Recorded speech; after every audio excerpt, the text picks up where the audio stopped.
بسم الله الرحمن الرحيم والحمد لله رب العالمين والصلاة والسلام على أشرف الأنبياء والمرسلين نبينا محمد وعلى آله وأصحابه أجمعين أما بعد আমরা মহান আল্লাহ রাব্বুল আলামিনের লাখ কোটি শুকরিয়া জ্ঞাপন করি যে আল্লাহ রাব্বুল আলামিন আমাদেরকে একটি বরকতময় মাসে উপনীত হওয়ার তৌফিক দান করেছেন। আমরা পড়ি আলহামদুলিল্লাহ। আমাদের আজকের এই বরকতময় জুমার দিনের আলোচনার বিষয়বস্তু নির্ধারণ করেছি শাবান মাসেই হোক রমাদানের প্রস্তুতি। এই শিরোনামে আপনাদের সামনে আলোচনা উপস্থাপনা করার চেষ্টা করব ইনশাআল্লাহ তাআলা। আমি আমার এই বিষয়টিকে দুটি পয়েন্টে ভাগ করেছি। প্রথম পয়েন্টে শাবান মাসের গুরুত্ব নিয়ে আলোচনা, দ্বিতীয় পয়েন্টে শাবান মাসেই হোক রমাদানের প্রস্তুতি, এই প্রস্তুতি বিষয়গুলো নিয়ে আলোচনা করে আমার আলোচনার ইতি টানব ইনশাআল্লাহ তাআলা। মহান আল্লাহর কাছে তৌফিক কামনা করি, মহান আল্লাহ সুবহানাহু ওয়া তাআলা যেভাবে আলোচনা করলে আপনাদের এবং আমাদের বোধগম্য হয়, আমাদের আমল এবং দৃষ্টিভঙ্গির পরিবর্তন হয়, সেভাবে আলোচনা করার তৌফিক দান করুন, আমরা সবাই বলি আমিন। শুরুতেই শাবান মাসের গুরুত্ব ও ফজিলত নিয়ে আপনাদের সামনে আলোচনা উপস্থাপনা করতে চাই। শাবান মাস হলো হিজরি আরবি মাসের ৮ নম্বর মাস। কত নম্বর মাস? ৮ নম্বর মাস। এই শাবান মাস এরপরে একটি মুসলিম উম্মার মধ্যে একটি বরকতময় একটা মৌসুম আগমন করতে যাচ্ছে। সেই মাসের নামটা কি? রমাদানুল মুবারক। এই মাসটি অত্যন্ত বরকতপূর্ণ একটি মাস। এই জন্য রাসূলুল্লাহ সাল্লাল্লাহু আলাইহি ওয়াসাল্লাম বরকতময় রমাদান মাসের আগমন উপলক্ষে সাহাবা একরামদেরকে খুশির সংবাদ শোনাতেন। তিনি বলছেন, জাআকুম রমাদান ওয়া হুয়া শাহরুন মুবারক, তোমাদের মধ্যে একটি বরকতময় রমজান মাস আগমন করেছে। তো এই বরকতময় রমজান মাসের ফজিলত এবং তার মর্যাদা যদি আমরা অর্জন করতে চাই, তাহলে আমাদেরকে শাবান মাস থেকেই প্রস্তুতি গ্রহণ করতে হবে। কোন মাস থেকেই? শাবান মাস থেকেই আমাদের প্রস্তুতি গ্রহণ করতে হবে। কারণ আমরা যদি শাবান মাস থেকেই এই রমাদান মাসের প্রস্তুতি গ্রহণ করি, তাহলে ধীরে ধীরে আমাদেরকে এই বরকতময় রমজান মাসে নিয়ে যাবে। একটি সুন্দর একটি ইবাদতের পরিবেশ আমাদেরকে শাবান মাস আমাদেরকে উপহার দেবে। শাবান মাসটা হচ্ছে রমজান মাসের দরজায় দাঁড়িয়ে থাকা একটি প্রস্তুতির মাস। এই জন্য আল্লাহ রাসূল সাল্লাল্লাহু আলাইহি ওয়াসাল্লাম তিনি নিজে শাবান মাসকে রমজান মাসের প্রস্তুতি মাস হিসেবে তিনি গ্রহণ করেছেন। কি মাস হিসেবে গ্রহণ করেছেন? প্রস্তুতির মাস হিসেবে গ্রহণ করেছেন। এই জন্য আম্মা জান আয়েশা রাদিয়াল্লাহু আনহা আল্লাহ রাসূল সাল্লাল্লাহু আলাইহি ওয়াসাল্লামের মানসিক অবস্থার কথা, মানসিক প্রস্তুতির কথা, কিভাবে তিনি শাবান মাস থেকেই রমজান মাসের জন্য প্রস্তুতি গ্রহণ করতেন, যে হাদিসটি সুনান আবু দাউদের মধ্যে বর্ণিত হয়েছে। আম্মা জান আয়েশা রাদিয়াল্লাহু আনহা তিনি বলেন, কানা রাসূলুল্লাহ সাল্লাল্লাহু আলাইহি ওয়াসাল্লাম ইয়াতাহাফাযু মিন শাবান মা লা ইয়াতাহাফাযু মিন গায়রিহি। রাসূল সাল্লাল্লাহু আলাইহি ওয়াসাল্লাম শাবান মাসকে এত গুরুত্ব দিতেন, অন্য কোনো মাসকে এত বেশি গুরুত্ব দিতেন না। তিনি শাবান মাসের প্রত্যেকটা দিন রাত গুনে গুনে রাখতেন। কারণ কোন সময় শাবান মাস অতিবাহিত হয়ে কোন মাস আসে? রমজান মাস আসে। এই জন্য রাসূল সাল্লাল্লাহু আলাইহি ওয়াসাল্লাম তিনি পুরো শাবান মাসেই তিনি সিয়াম পালন করতেন। এই শাবান মাসের গুরুত্ব এবং ফজিলত নিয়ে আরেকটি হাদিস আপনাদের শোনাতে চাই, যে হাদিসটি ইমাম আন-নাসাঈ রাহিমাহুল্লাহ তার সুনানের মধ্যে উল্লেখ করেছেন। উসামা বিন যায়েদ রাদিয়াল্লাহু আনহু তিনি বলেন, ইয়া রাসূলুল্লাহ লিমা আরাকা তাসুমু মিন শাহরিন মিনাশ শুহুরি মা তাসুমু মিন শাবান। ইয়া রাসূলুল্লাহ, আমি দেখতে পেলাম আপনি অন্যান্য মাসের চাইতে শাবান মাসে অধিক হারে আপনি সিয়াম পালন করেন, এর কারণটা কি? তখন রাসূল সাল্লাল্লাহু আলাইহি ওয়াসাল্লাম বললেন, যাকা শাহরুন ইয়াগফুলুন নাসু আনহু বাইনা রাজাবিন ওয়া রমাদান। শাবান তো এমন একটি মাস, যেই মাসের মর্যাদা দুটি সম্মানিত মাস পরিবেষ্টন করে আছে। একটি হলো রজব মাস, সেটাকে আশহুরুল হুরুম, হারাম মাস বলা হয়, এবং শাবান মাসের পরবর্তী আরেকটি মাস, সেটি হলো রমজান মাস। তাহলে দুটি মাসই সম্মানিত। এই দুটি মাসের সম্মানের কারণে মানুষের মধ্যে এই দুটি মাসের মধ্যে একটা গুরুত্বপূর্ণ মর্যাদাপূর্ণ যে মাসটি আছে, এই মাসের মর্যাদা সম্পর্কে মানুষেরা গাফিল থাকে, উদাসীন থাকে। এই জন্য এই মাসের যতটা গুরুত্ব দেওয়া প্রয়োজন ততটা গুরুত্ব তারা দিতে পারে না। তারপরে রাসূল সাল্লাল্লাহু আলাইহি ওয়াসাল্লাম আরেকটি কথা বললেন, ওয়া হুয়া শাহরুন তুরফাউ ফীহি আল আমালু ইলা রাব্বিল আলামিন। শাবান হচ্ছে এমন একটি মাস যেই মাসে বান্দার আমলনামাগুলি পেশ করা হয় কার কাছে? আল্লাহর কাছে পেশ করা হয়। তখন রাসূল সাল্লাল্লাহু আলাইহি ওয়াসাল্লাম বললেন, ওয়া উহিব্বু আন ইউরফা আমালি ওয়া আনা সাইম। আমি নবী মুহাম্মদ সাল্লাল্লাহু আলাইহি ওয়াসাল্লাম পছন্দ করি আমার আমলনামা যাতে আল্লাহর দরবারে উপস্থাপন করা হয়, পেশ করা হয় রোজা অবস্থায়। কি অবস্থায়? রোজা অবস্থায়। এই হাদিসে শাবান মাসের ফজিলত সম্পর্কে দুটি বিষয় উল্লেখ করা হয়েছে। একটি বিষয় রাসূল সাল্লাল্লাহু আলাইহি ওয়াসাল্লাম বলতে গিয়ে বলেছেন, যাকা শাহরুন ইয়াগফুলু নাসু আনহু বাইনা রাজবিন ওয়া রমাদান। শাবান তো এমন একটি মাস যে মাসের ফজিলত, যে মাসের গুরুত্ব সম্পর্কে মানুষেরা গাফিল থাকে। কি থাকে? গাফিল থাকে, উদাসীন থাকে। কারণ এর আগে রজব মাস গিয়েছে, এরপরেই রমজান মাস আছে, এজন্য এই শাবান মাসের গুরুত্ব তেমন তারা উপলব্ধি করতে পারে না। ইমাম ইবনুল কাইয়্যিম রাহিমাহুল্লাহ তিনি বলেন, মানুষরা যখন গাফিল থাকে তখন ওই সময়ের গুরুত্বই আলাদা, ওই সময়ের ইবাদতের মর্যাদাই আলাদা। যেমনটি আল্লাহ সুবহানাহু ওয়া তাআলা ফজরের সময়ে নামাজ পড়ার গুরুত্ব আরোপ করেছেন, যেমনটি আল্লাহ রাব্বুল আলামিন গভীর রজনীতে তাহাজ্জুদ নামাজ পড়ার গুরুত্বের কথা আলাদাভাবে উল্লেখ করেছেন। কারণ এই সময়ে মানুষ কি থাকে? ঘুমিয়ে থাকে, গাফিল থাকে, উদাসীন থাকে। তো এখন যখন মানুষেরা গাফিল থাকে, এই গাফলতির সময় মানুষরা যখন এই গুরুত্বপূর্ণ সময়টাকে গুরুত্ব আরোপ করে, তখন এই সময়টা মন আল্লাহর কাছে অত্যন্ত প্রিয় হয়। এজন্য যখন মানুষ গাফিল থাকে তখন যে কোনো ইবাদত করা অত্যন্ত কষ্টকর হয়। কারণ ভালো কাজে সহযোগিতা এবং প্রতিযোগিতা থাকে না। সবাই মিলে যখন একটি ইবাদত উদযাপন করে তখন মানুষের জন্য ইবাদত পালন করা সহজ হয় না কঠিন হয়? সহজ হয়। আর মানুষের যখন গাফলতি থাকে, কোনো ইবাদতের কোনো পরিবেশ থাকে না, মানুষ উদাসীন থাকে, তখন ইবাদত করা কি হয়? একটু কষ্টকর হয়। এজন্য আপনারা দেখেন নবী মুহাম্মদ সাল্লাল্লাহু আলাইহি ওয়াসাল্লাম সাহাবা کرامদেরকে লক্ষ্য করে বলেছিলেন, ইন্না মিন ওয়ারাইকুম আইয়ামান আস-সাবরু ফিহিন্না মিথলুল কাবদি আলাল জামরি। তোমাদের সামনে, তোমাদের পিছনে এমন একটি দিন আসবে, মানুষরা তাদের ঈমান, তাদের চরিত্র, তাদের আদর্শ যেভাবে এমনভাবে আঁকড়ে ধরবে, জীবন বাঁচানোর জন্য মানুষ যেভাবে তার অগ্নিশিখা মুষ্টিবদ্ধ করে রাখে, আংরাকে মুষ্টিবদ্ধ করে রেখে জীবন বাঁচানোর চেষ্টা করে, তেমনি ভাবে আখিরি জমানায় মানুষের তাদের ঈমান বাঁচানোর জন্য তারা আপ্রাণ চেষ্টা করবে। তখন রাসূল সাল্লাল্লাহু আলাইহি ওয়াসাল্লাম ওই সময়ের ফিতনার সময়ের ঈমান বাঁচানো যখন কঠিন হবে, ওই সমস্ত মানুষের ইবাদতের মর্যাদা উল্লেখ করতে গিয়ে বলেন, লিল আমিলি মিনহুম আজরা 50 মিনকুম। ওই সময়ের একজন ব্যক্তির আমল তোমাদের 50 জন সমপরিমাণ আমলের সমপরিমাণ আমল তাদের আমলনামা দেওয়া হবে। ওই সময়, যে সময় ফিতনা থাকবে। তার কারণ রাসূল সাল্লাল্লাহু আলাইহি ওয়াসাল্লাম বললেন, ইন্নাকুম তাজিদুনা আলাল খাইরি আওয়ানান ওয়া লা ইয়াজিদুন। এ আমার সাহাবীরা, তোমরা যে আমল করেছো, তোমরা যে ইবাদতের মধ্যে সময় অতিবাহিত করছো, কারণ তোমরা তো পরস্পর সহযোগিতা পাচ্ছ, পরস্পর প্রতিযোগিতার মাধ্যমে কি করতে পারছো? আমল করতে পারছো, ইবাদত করতে পারছো। কিন্তু এমন এক সময় আসবে মানুষেরা আমল করার লোক পাবে না, মানুষ যারা প্রতিযোগিতা করার লোক পাবে না, সুন্দর ইবাদত করার পরিবেশ পাবে না।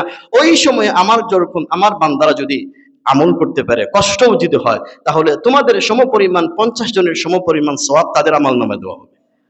তাহলে আমরা বুঝতে পারছি যে শাবান মাস যদিও মানুষেরা উদাসীন গাফিল থাকে, কিন্তু মন আল্লাহর কাছে এই গাফলতির সময়ে, এই উদাসীনতার সময় শাবান মাসকে গুরুত্ব দেওয়া, ইবাদতের মধ্যে কাটিয়ে দেওয়া, এই শাবান মাসকে প্রস্তুতি হিসাবে রমজান মাসের জন্য প্রস্তুতি গ্রহণ করা, এটা আমাদের প্রয়োজন আছে কিনা বলেন আপনারা?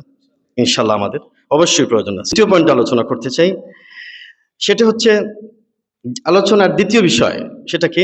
সেটা হচ্ছে এই মাসেই মহান আল্লাহ রাব্বুল আলামিনের কাছে আমলনামা পেশ করা হয়। এই হাদিসের যে অংশটুকু, রাসূল সাল্লাল্লাহু আলাইহি ওয়াসাল্লাম বলেছেন, ওয়া হুয়া শাহরুন তুরফাউ ফীহি আল আমালু ইলা রাব্বিল আলামিন। শাবান হচ্ছে এমন একটি মাস যেই মাসে বান্দার আমলনামা উপস্থাপন করা হয় কার কাছে? আল্লাহর কাছে। অর্থাৎ আমাদের আমলনামা গত শাবান মাস থেকে শুরু করে, এই শাবান মাস পর্যন্ত যতগুলি আমল করেছি, ভালো কাজ করেছি, দান সদকা করেছি, জিকির করেছি, কোরআন তেলাওয়াত করেছি, বা আমার দ্বারা ভুল ত্রুটি হয়েছে, গুনার কাজ হয়েছে, এই সবগুলির প্রতিবেদন, এই সবগুলির রিপোর্ট, এই সবগুলির আমলনামা একসাথ করে কোন মাসে আল্লাহর দরবারে উপস্থাপন করা হয়? এই শাবান মাসে উপস্থাপন করা হয়।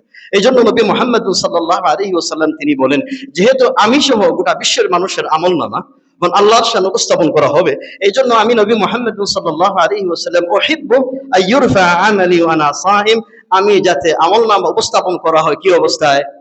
রোজা অবস্থায় আল্লাহর দরবারের জন্য আমার আমলনামা উপস্থাপন করা হয়। এই জন্য আমার সম্মানিত উপস্থিতি, আমরা যাতে এই শাবান মাসকে আমরা গুরুত্ব দিতে পারি, প্রস্তুতিমূলক আমরা গ্রহণ করতে পারি। আল্লাহ রাব্বুল আলামিন আমাদের তৌফিক দান করুন। আমরা সবাই বলি আমিন। যে পয়েন্ট আপনাদের সামনে আলোচনা করতে চাই সেটি হলো শাবান মাসেই হোক রমজান মাসের প্রস্তুতি। কোন মাসেই হোক প্রস্তুতি, শাবান মাস থেকে যেন আমরা আমাদের যাত্রা শুরু করতে পারি।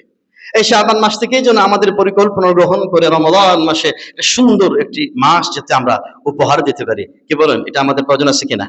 আচ্ছা, এই জন্য আপনাদের সামনে আমাদের প্রস্তুতিমূলক এই শাবান মাস থেকেই সংক্ষিপ্ত পরিসরে 7টি প্রস্তুতির কথা আলোচনা করবো ইনশাআল্লাহ। কয়টি প্রস্তুতির কথা? 7টি প্রস্তুতির কথা আলোচনা করবো ইনশাআল্লাহ তাআলা। আপনারা এই প্রস্তুতির কথাগুলো স্মরণ রাখবেন, মুখস্থ করবেন এবং আমল করার চেষ্টা করবেন।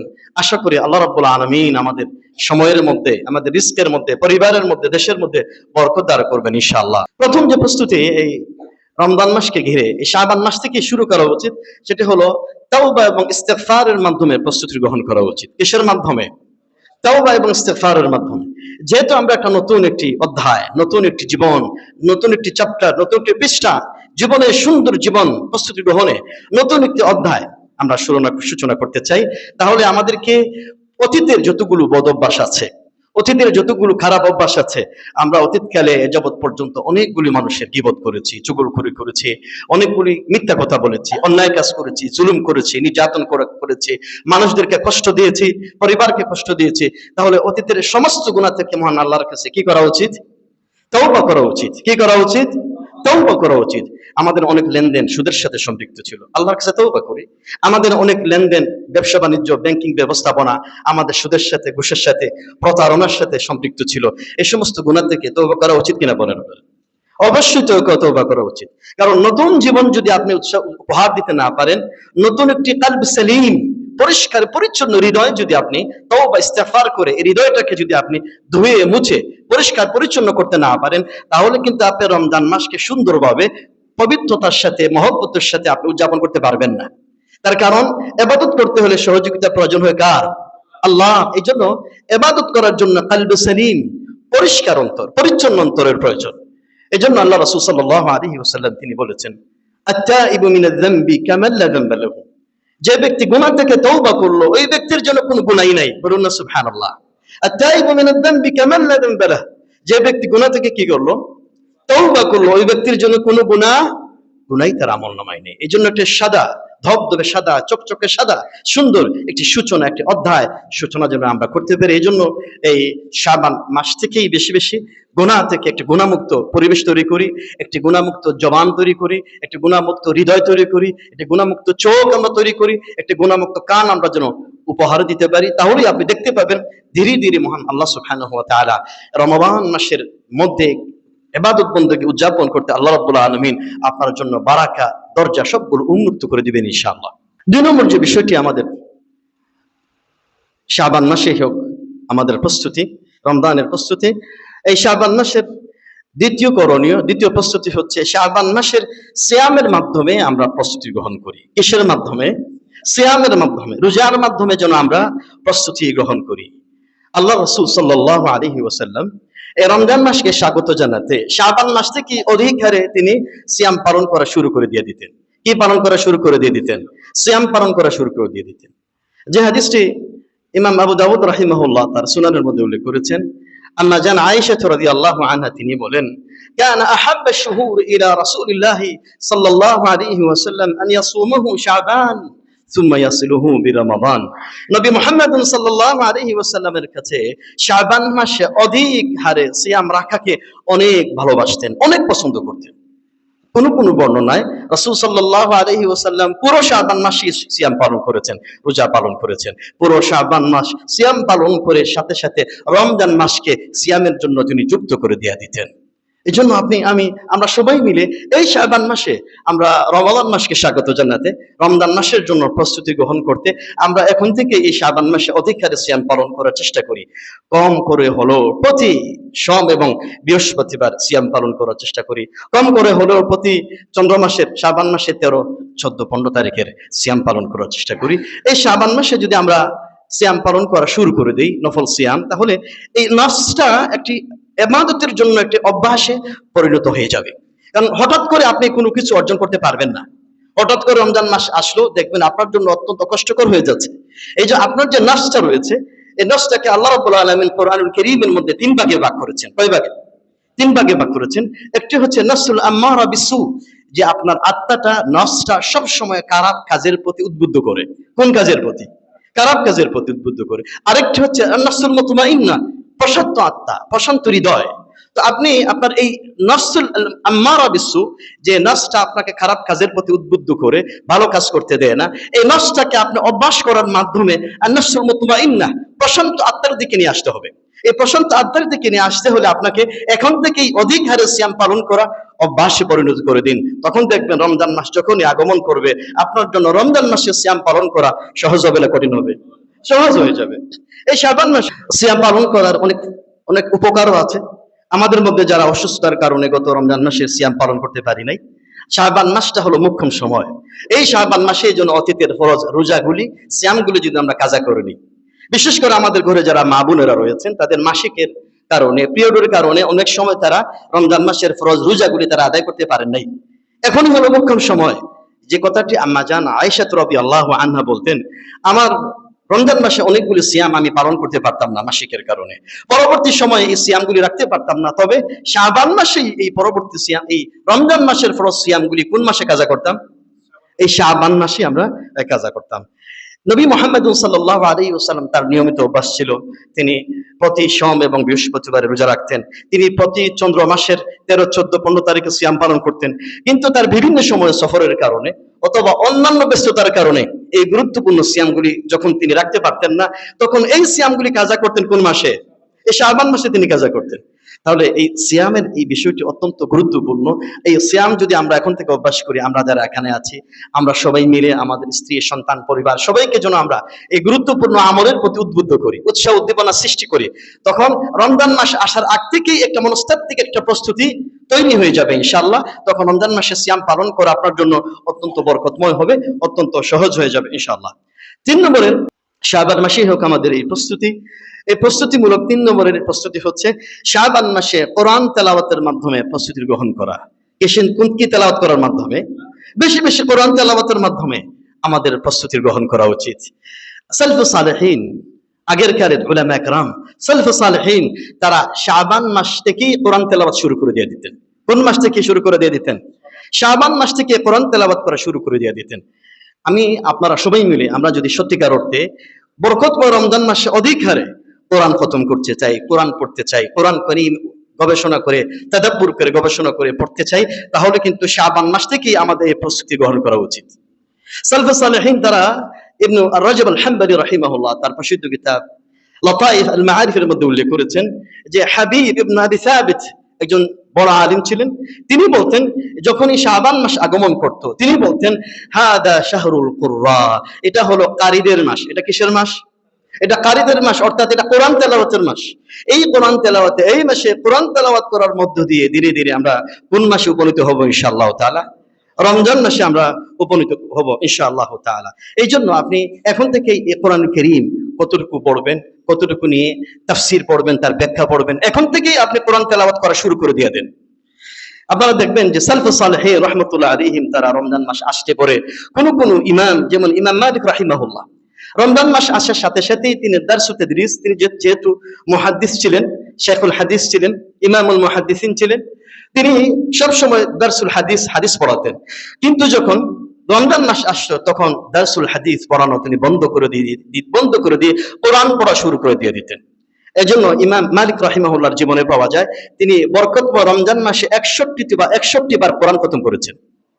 দিনে 1 খতম করতেন, রাত্রিতে 1 খতম করতেন, আর তারাবির সময় আরেক খতম করতেন। তাহলে এই কাজটা তাদের জন্য সহজ হলো কিভাবে? এটা এমনি এমনি হয় না, এটা অভ্যাসে পরিণত করতে হয়। আল্লাহ রাসূল সাল্লাল্লাহু আলাইহি ওয়াসাল্লামের সাহাবী উসমান ইবনে আফফান রাদিয়াল্লাহু আনহু, তিনি এক রাত্রিতে 1 রাকাতে কোরআন খতম করে দিয়ে দিতেন। এটা আমাদের কাছে শুনলে এটা অবাকই মনে হবে, এটা আশ্চর্যজনক মনে হবে। আমি আমার একজন উস্তাদ রিয়াদে, সৌদি আরবে, শেখ সাদ আশ-শুওয়াইরি, তিনি জামিয়াতুল ইমামের ইউনিভার্সিটির একজন প্রফেসর ছিলেন। তাকে আমি প্রশ্ন করেছিলাম যে, শেখ, এটা তো আমার বিশ্বাস হচ্ছে না, এক রাত্রিতে এক রাকাতে উসমান রাদিয়াল্লাহু আনহু কোরআন খতম কিভাবে করতেন তিনি বলেন, মহান আল্লাহ সুবহানাহু ওয়া তাআলা সাহাবা کرامদের জীবনে কোরআন অধিক হারে তেলাওয়াত করার কারণে এমন বরকত দান করেছিলেন, সময়ের মধ্যে এত বরকতের কারণে, কোরআনের বরকতের কারণে আল্লাহ রাব্বুল আলামিন এক রাত্রিতে এক রাকাতে কোরআন খতম করার তৌফিক দান করেছিলেন। এটা ছিল কোরআনের বারাকা। কারণ আমাদের সময় তো বারাকা নেই, কারণ আমরা কোরআনের সাথে সম্পর্ক নাই। আমরা রমজান মাস আসলেই পরে ইনশাআল্লাহ প্রথম রমজান থেকেই কোরআন খতম শুরু করবো ইনশাআল্লাহ। অনেকেই পরিকল্পনা করেন 20 খতম দিব, 2 খতম দিব, 3 খতম দিব, কিন্তু অবস্থা কি মনে হয়? একটু আগেই যে বললাম, আপনার নফসটাকে যদি আপনি অভ্যাসে পরিণত করে না করেন, আপনার এই নফসটাকে জবরদস্তি করে কিছু করতে পারবেন না। কারণ এই নফসের মালিক কে? আল্লাহ সুবহানাহু ওয়া তাআলা।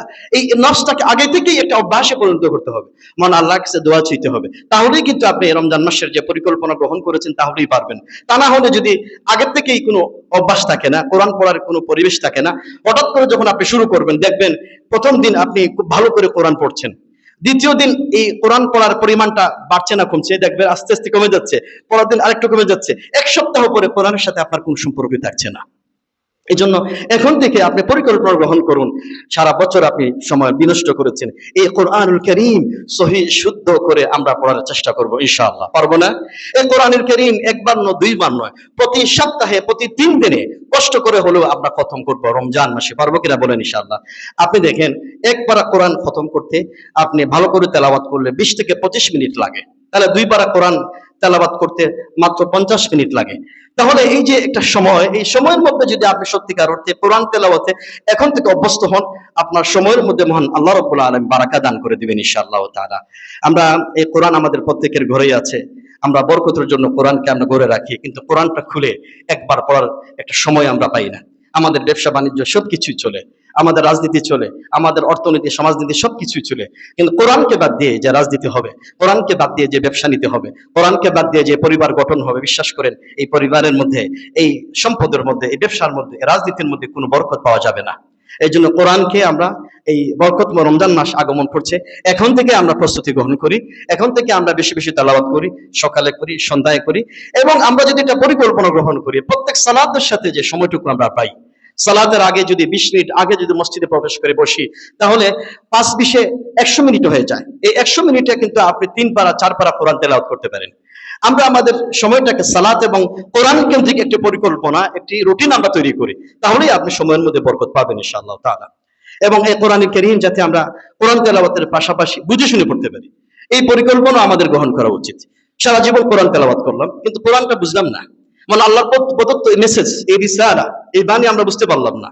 এই জাতির দুর্ভাগ্য, এই জাতির তখনই হয় যখন আল্লাহ প্রদত্ত যে রিসালা, যে মেসেজ দিয়েছেন, যে হেদায়েতের বাণী দিয়েছেন গোটা বিশ্বের মানুষের জন্য, এই হেদায়েতের বাণী মানুষেরা বুঝতে চায় না। এই কোরআন বোঝার দায়িত্ব আমাদের দিয়ে দেওয়া হয়েছে, এই কোরআন বোঝার দায়িত্ব মাদ্রাসার ছাত্রদের দিয়ে দেওয়া হয়েছে, অথচ এই কোরআনে কারীম কি শুধুমাত্র আলেমদের কিতাব, শুধুমাত্র মাদ্রাসার ছাত্রদের কিতাব? এই কোরআন কারীমটা হচ্ছে হুদাল লিন্নাস, গোটা বিশ্ববাসীর হেদায়েতের গাইড বুক, গাইডেন্স।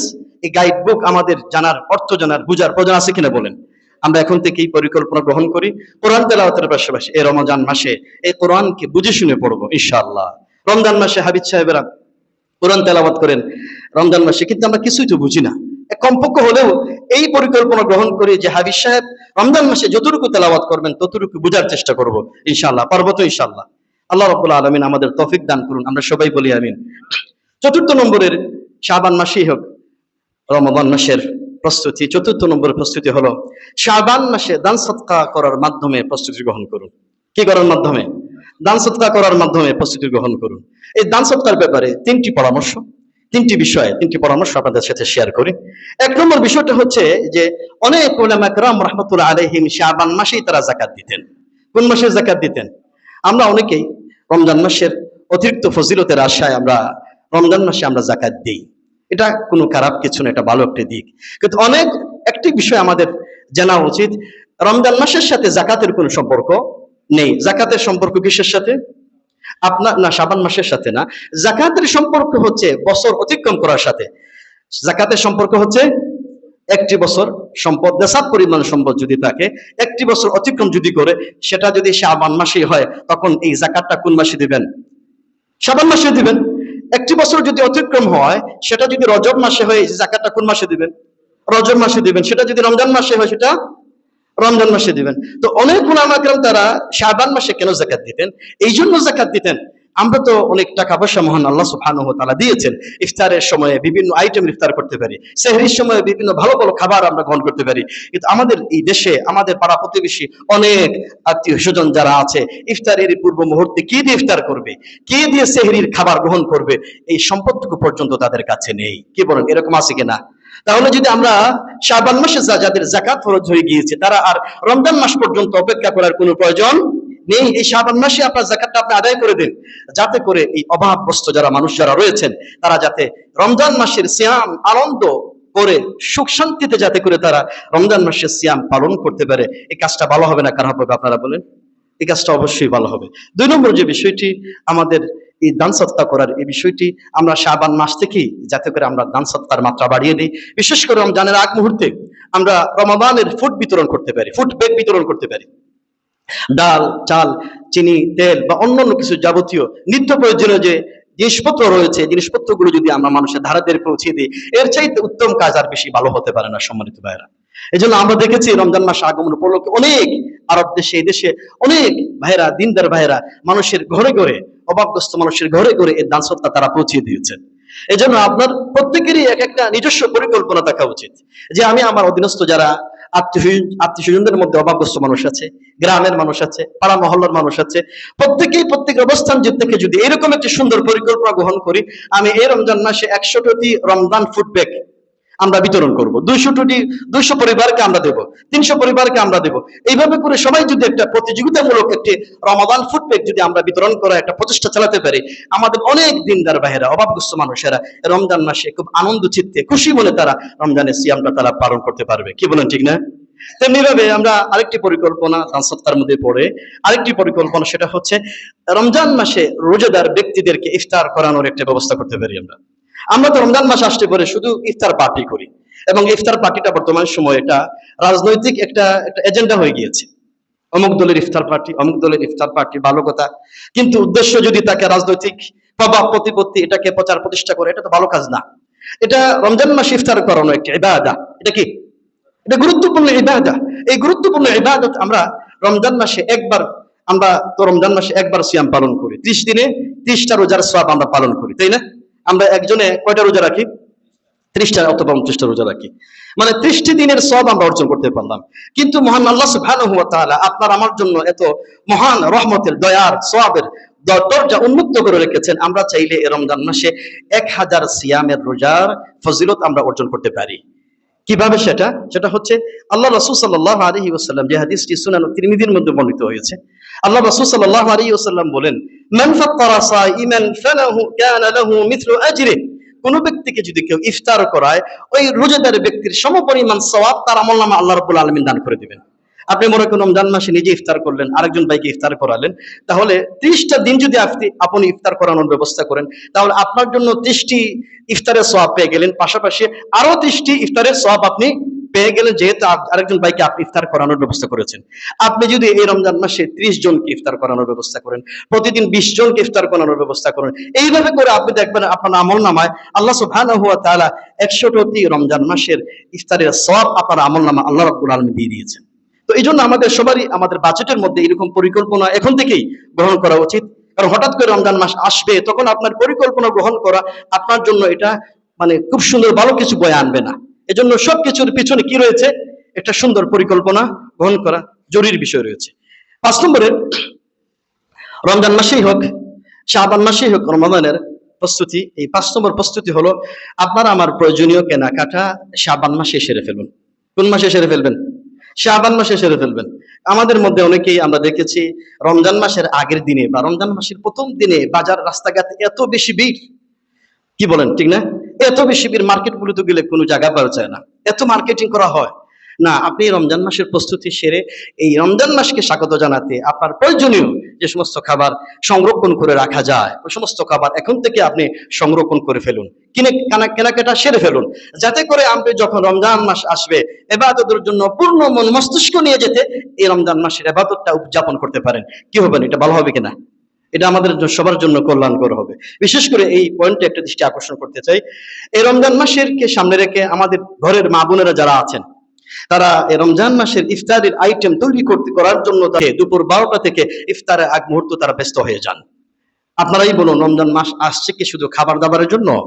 না, রমজান মাস তো আসছে আল্লাহকে খুশি করার জন্য, ইবাদত করার জন্য। এই জন্য যে সমস্ত আমাদের মা বোনেরা ঘরের মধ্যে ইফতারের আইটেম বিভিন্ন 10টা-20টা আইটেম তৈরি করার জন্য জোহর থেকে শুরু করে নিয়ে মাগরিব পর্যন্ত ব্যস্ত হয়ে পড়েন, এটা কোনো বুদ্ধিমানের কাজ হতে পারে না। আপনার এই গুরুত্বপূর্ণ সময় অন্য সময় আপনি পাবেন না। এই জন্য আপনি যতটুকু ইফতার না করলেই নয়, ততটুকু ইফতারের আঞ্জাম করে বাকি সময়টুকু কোরআন তেলাওয়াত করুন, বাকি সময়টুকু অন্যান্য ইবাদতকে সময় অতিবাহিত করার আপনি চেষ্টা করবেন। মহান আল্লাহ রাব্বুল আলামিন আমাদের তৌফিক দান করুন, আমরা সবাই বলি আমিন। রমজান মাস, শাবান মাসই হোক রমজানের প্রস্তুতি, এর প্রস্তুতিমূলক আমাদের 6 নম্বরের প্রস্তুতি হচ্ছে গজ বাঁধা তারাবির সালাত থেকে বেরিয়ে আসুন।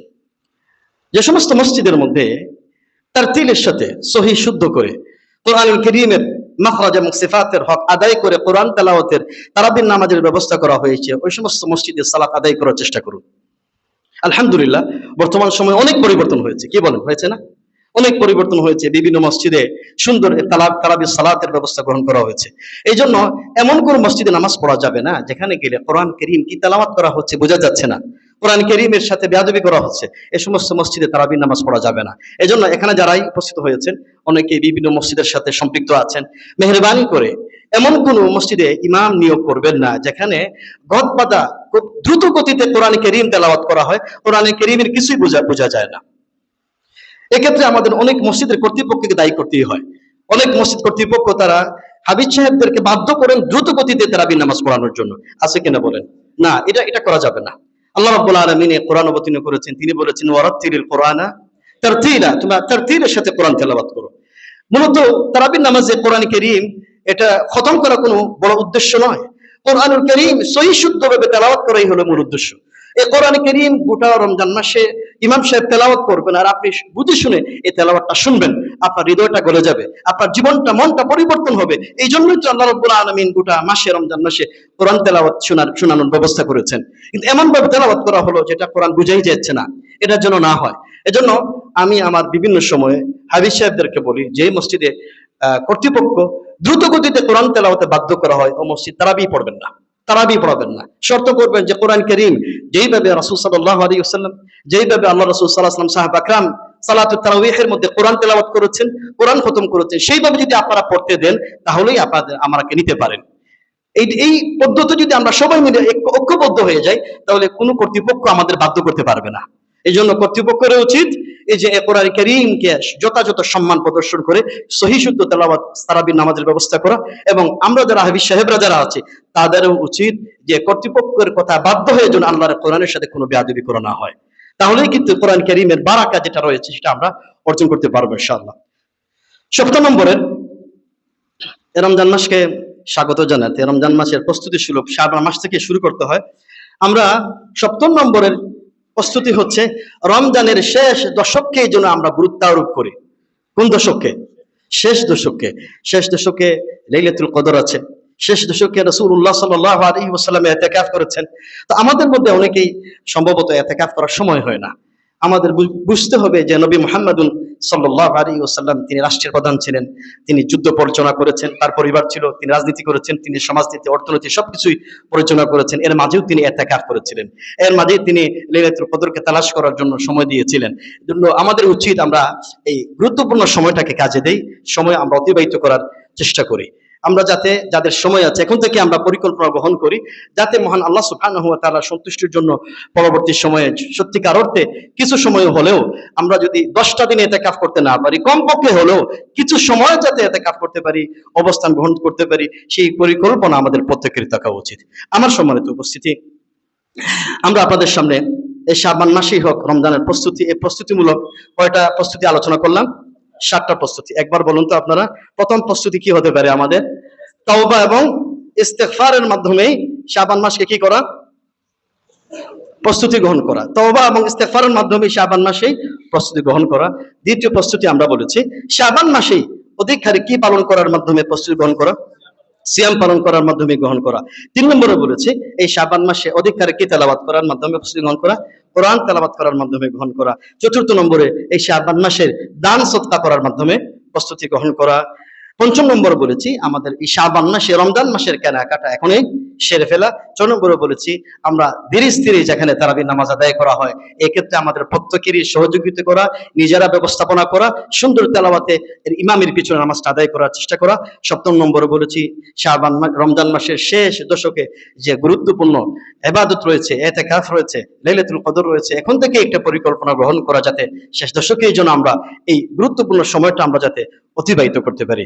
আমরা সম্মানিত বেরা এই কথা বলে শেষ করে দিচ্ছি যে হাদিসটি, এই ঘটনাটি ইমাম ইবনে হিব্বান রাহিমাহুল্লাহ তিনি তার সহিহের মধ্যে উল্লেখ করেছেন।